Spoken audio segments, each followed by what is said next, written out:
It's great to see all of you. Welcome to our third official influencer briefing here at the White House in the beautiful South Court Auditorium, Joe Biden's former office that he pretended to be his office. Now we're using it for its real purposes as an auditorium.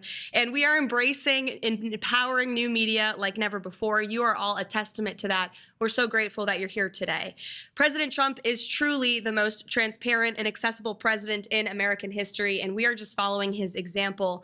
That's a little bit why this press briefing today is tardy, because the president was hosting a more than 2-hour-long cabinet meeting with his entire cabinet. Each secretary went around the room to talk about the promises they are delivering on for the American public and the directives they are executing at the behest of the President of the United States. Can you ever remember a cabinet meeting in which the media were welcomed into the room to ask questions of the entire federal government? No, you can't, because it never happened. Joe Biden was afraid to speak to the press because he was mentally incompetent in driving our country into the ground. But fortunately, President Trump has been incredibly hard at work cleaning up Joe Biden's messes and making our country great again. Yesterday marked the president's official 100th day in office. The first 100 days of President Trump's second term can only be summed up as promises made, promises kept. He has ushered in the most secure border in modern American history, and he didn't need a bill from Congress to do it. Do you all remember that? They said we needed a bill. We didn't need a bill. We just needed a new president. The border is now closed, and the Biden border invasion has been halted. Illegal border encounters are down by 95%. Illegal alien gotaways, one of the top threats to our public safety, are down by an astounding 99.99%. And Fox News' Bill Melugin, who did exceptional reporting covering the Biden border crisis, was recently quoted saying, "If Fox were to send me down there right now, I would have trouble finding a single migrant on camera." That is the Trump effect.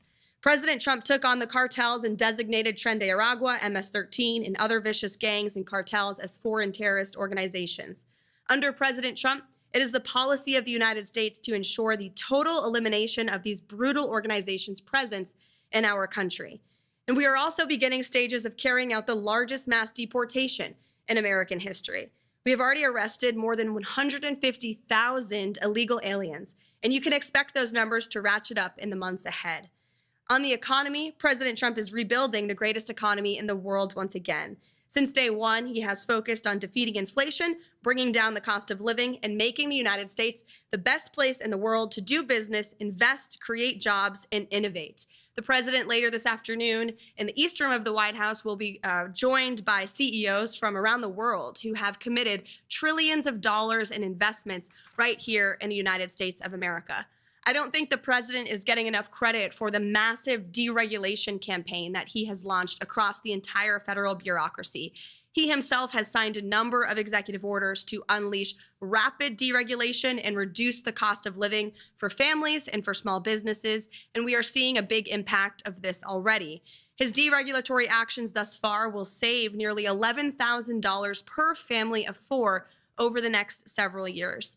And building on this success, the president has encouraged the rapid onshoring of jobs to restore America as our world's manufacturing superpower.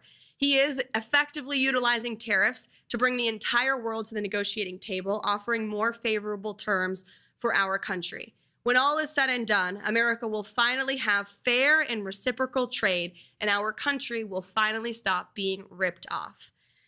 So far, as I mentioned, total investments under this administration are more than $5 trillion. The president has already created 345,000 jobs since taking office in January.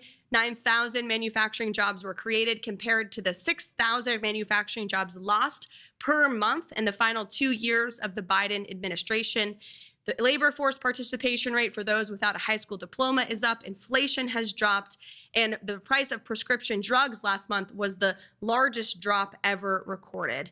In little more than 3 months, President Trump has America headed in the right direction. The good news is we are just getting started. We are very busy every single day here at the White House, literally working around the clock 7 days a week to restore the golden age of America. Hundreds of promises have been made and kept. There is certainly more work to do. The best is yet to come. But we are very proud of the efforts the president has made to continue the non-traditional media approach that he so beautifully executed on the campaign trail, which led him back to this office, talking to podcasters, social media content creators, and influencers like yourself. And again, we're so proud to welcome you to the White House here today so you can ask questions for the whole world to hear. So, Jack, great to see you, and why don't you kick us off? Caroline, thanks so much for having us in today, and I appreciate the administration making yourself available and making it available to us and all of our followers. And I understand that you're going to be continuing these, and I think it's fantastic that really have everybody come in and be able to do this. One of the things that's been troubling me and has actually even affected me over the last 24 hours is the rise of violence that we've seen from elements of the far left. Starting with things like Luigi Maggioni, these support for these unhuman organizations like MS-13, Tren de Aragua, and even, of course, the assassination attempts on President Trump, Thomas Matthew Crooks, and Ryan Routh, as well as numerous incidents against anyone who owns a Tesla, apparently. You don't really see the Democrats opposing these things. You see them in many cases either co-signing it or giving a wink and nod to it at the same time that they will be demanding that we follow due process for anyone who actually is a hardened criminal or some of the worst of the worst. What is the administration doing, DOJ-wise or FBI-wise, to combat this rise in violence that we're seeing? It's a great question, Jack, and I absolutely agree with the premise of your question, which I usually don't when I take questions at a podium. But certainly you're right. We have seen a rise in political violence that stems from the left, dating back to the Black Lives Matter movement, which the left and the Democrats don't want to talk about much, but they burned down American cities. And the Biden administration did nothing to prosecute those who created that violence, oftentimes not just destroying businesses, but also lives and communities as well. You look at the rise of violence against the president himself and his supporters. You had 2 heinous assassination attempts from leftist lunatics, and the president is lucky and blessed to be here today because he was able to survive that political violence and those assassination attempts. Look at the recent attacks on Tesla, on Elon Musk's company. It's quite ironic because Democrats and leftists were the greatest fans of Tesla. Many Democrats drive Teslas to this very day, but then it's that their same party who is doing nothing to stop or condemn or discourage this violence from taking place. And in many cases, Democrat elected officials are actually inciting it and encouraging it. But that's not going to be allowed to happen anymore. The Attorney General was just in the cabinet room with the president and made it very clear to anyone who is inciting violence or participating in violence, you will be prosecuted to the fullest extent of the law. And no longer do we have a Justice Department that chooses prosecutions based on one's political affiliation. If you break the law, you will be held accountable for that. And I think we are truly restoring a fair and equal justice system in this country. The Attorney General spoke earlier about how there have been several cases brought against those who have perpetrated this political violence against Tesla, which is a great American-made company. And we need to see more people on the other side of the aisle stepping out to discourage this violence. But I don't think we will hold our breath. We won't wait for them. The president is leading by example. And I think the restoration of justice we've seen at the DOJ under the leadership of Pam Bondi and Kash Patel, who's doing an incredible job as the FBI director, is a testament to that. Thank you. Dom. Thank you. Thank you for giving me the honor to be able to ask a question and provide some transparency for the American people. Speaking of, I wanted to reference the election integrity. A lot of people in America are questioning if there's any possibility that we could see further investigations for anyone that could have violated our election integrity rights. And more importantly, so is there any possibility for names such as Barack Hussein Obama, Hillary Rodham Clinton to ever just possibly get investigated for any of these, questions from the American people, for any of the wrongdoings they might have done? Well, it's refreshing to actually hear a question on election integrity because the legacy media would never ask such a question. They're so out of touch with where the American people are on this issue. And Americans, you're absolutely right, want to have trust in our electoral system. Without free and fair elections, you cannot have a free and fair country. And President Trump has absolutely been a leader on this effort, talking about the irregularities we've seen in our elections, holding Democrats accountable for allowing illegal immigrants to participate in our elections. And he actually signed a recent executive order to protect the integrity of our elections. It will strengthen voter citizenship verification laws. It also directs the Attorney General to enter information sharing agreements with state election officials to identify cases of election fraud. So that correspondence between the federal government and the Attorney General with state and local officials has never happened before. It will allow the federal government to more easily identify these cases of fraud and then prosecute those who violate our election laws. And it is, again, appalling that any politician, regardless of party, could be against ensuring only American citizens can vote in American elections. How could anyone ever be against ensuring Americans need to have proof of identification to participate in our elections? You see the Democrats falling over themselves, trying to say this is somehow voter suppression. Absolutely not. We are trying to ensure that every American citizen, their vote actually counts and is not being outweighed by fraudulent votes and fraudulent ballots that we know have been cast in previous elections. So the president's taking this very seriously. He signed an extremely strong executive order directing action from the AG and the Department of Homeland Security as well to clean up our elections. And we expect Congress to do more on this front as well. Let's go over here. On that question, and again, Karoline, thank you so much for hosting this. Really appreciate the opportunity to come in here and ask questions of you guys, and appreciate the president giving us some time of yours as well. On a follow-up on Dom's question, I still have a ton of my audience that is still asking questions about Hillary Rodham Clinton and the fact that it came out that her and the DNC funded the Steele dossier, which then led to a Crossfire Hurricane and all the FISA abuses that went against President Trump leading up to the 2020 election. Is there, you don't have to spill the beans, but is there something? Is there somebody still looking at it? We just want to know that it's not dead in the water, that Hillary's not just off scot-free after knowing what her and the DNC did leading up to the 2020 election. It's a great question. Absolutely understand and agree with why you're asking it, but I would want to let the president weigh in on that front. I haven't discussed it with him, to be honest with you, but certainly we can ask him and get back to you. All right, Eric. So Karoline, Madam Press Secretary, You can call me Karoline. Thank you, Karoline.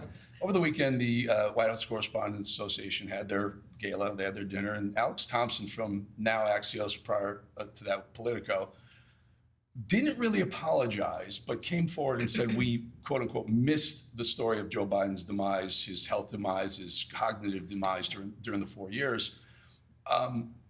Jake Tapper has written the book since President Trump was elected that they missed the demise of Joe Biden as well. Fast forward to this lawsuit with CBS, right? So the media, legacy media, has not been held accountable. Will this lawsuit with CBS go to fruition? In other words, I would love to see it go to trial so that we can see, so they could be held accountable. Additionally, will the New York Times be enjoined into that lawsuit, because the New York Times has already stated that they agree with CBS. And Trump has said maybe we're going to sue the New York Times as well. And as a follow-up to all this, and it really does dovetail because it's not just left-leaning media, Fox News put out a poll. I'm a statistician. The poll they put out was wildly biased against President Trump. Will Fox sue Fox? Will Trump sue Fox for their methodology in polling? Two great questions. Let me hit the first one first. As for CBS and the White House Correspondents Association dinner, it was laughable. They gave an award to a journalist for talking about Biden's mental incompetence. He wrote a story about it years after the American people knew that story to be true. Didn't take much, just 2 eyes and 2 ears to realize that Joe Biden was completely inept, was unfit to serve as president of the United States. And nobody in the legacy media, nobody in this city wanted to talk about it. In fact, I recall being on President Trump's campaign and calling out Joe Biden's cognitive decline. And we were accused of manufacturing deepfakes. My predecessor accused us for manufacturing deepfakes from the White House podium, when she knew and everybody in this White House knew the true status of Joe Biden's physical and mental fitness. And the mainstream media allowed that cover-up to take place because they refused to dig for the truth. They tried to get the American people not to believe their own eyes. It is truly one of the greatest cover-ups and scandals in American history. And again, this is why we are welcoming independent journalists and social media influencers and content creators into the White House with open arms, because all of you in this room and many of your colleagues in independent journalism talked about this online. Nobody gave you credence as far as the legacy media is concerned. And now they host cocktail parties where they're applauding each other and patting each other on the back for uncovering the truth. It was years later, and it's truly sad to see. But again, that's why we're making much needed and long overdue changes. As for the lawsuit against CBS, the president and his legal team fully intend to carry this lawsuit forward. The president put out a very strong statement in regard to that and fake news CBS this morning. And then as for the Fox News poll, president's right. These are fake polls. They overpoll Democrats. They underpoll President Trump's supporters. It's always been the case for media polls. They consistently underestimate President Trump's support amongst the public. That's why we don't really blink when we see them, to be honest with you. We're staying focused on the mission and moving forward. The president knows everything he's doing is exactly what he promised the American public he would do. And if you look at the key issues in the polling, the president is still ahead because Americans know he is delivering on them, on those issues for them. And if you look at the methodology, you're right. They're overpolling Democrats, underpolling Republicans. It's a clear-cut case of fake polling, no doubt. If I may, also misinformation, though, right? And maybe as detrimental to the presidency as what CBS has done or the New York Times is doing. Yeah, no doubt about it. The president's spoken quite strongly about it, and I know he's made some phone calls to express his displeasure with it as well. Carolina, go ahead. Thank you so much for having me here, especially as a legal immigrant, because the overwhelming fake news that Hispanics don't support President Trump, but we do, and we're very excited to have mass deportations because it affects our communities. My question is about immigration reform and DACA. During the first Trump administration, we saw that President Trump, like no other president, wanted to make a deal with the Democrats to give a pathway to citizenship to 1.2 million DACA recipients. I don't know, I haven't really heard anything coming out. Is there going to be is there any policy surrounding that situation, and is there going to be immigration reform? Well, first of all, thanks for sharing your story. And the president overwhelmingly won the vote of Hispanic Americans in the previous election and swept counties on the border of Texas that are predominantly Hispanic counties because, to your very point, Hispanic Americans and legal immigrants to this country from all countries are so sick and tired of seeing, we're so sick and tired of seeing the mass invasion of illegal immigrants that was allowed to occur under the previous administration. And it was an issue the president ran on and he delivered on. These mass deportations are underway, and it is currently the position of this administration. We are focused on removing as many illegal alien criminals from our communities as possible. And not only are we doing that for law-abiding American citizens, but also legal immigrants, as you said, who are citizens now and came here the right way, waited their turn, paid their dues. It's a slap in the face to them. And so there's a lot of reforms that need to be made to our legal immigration system. The president has talked about that, but our initial focus right now and our priority is cleaning up the mess that the previous administration left us. And there's more work to do, but a lot of progress has been made thus far. CJ. Yeah, also, thank you so much, Caroline, for having us here.